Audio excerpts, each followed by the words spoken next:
Bhuvana's creative சுட சுட சாதம். இன்றைக்கி எல்லாமே பொரியல் ஐட்டம் தான். முதல்ல காராமணி பொரியல், பீன்ஸ் பொரியல், கேரட் பொரியல்,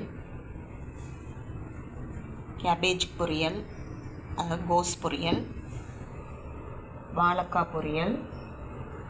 இது கிழங்கு புட்டுன்னு சொல்லுவோம், இங்கே கிழங்கு பொரியல்னு சொல்கிறாங்க. இது அப்பளம், இது அந்த தக்காளி அப்பளம், இது அந்த முறுக்கு வத்தல், இது வறுத்தரைச்ச புளிக்குழம்பு.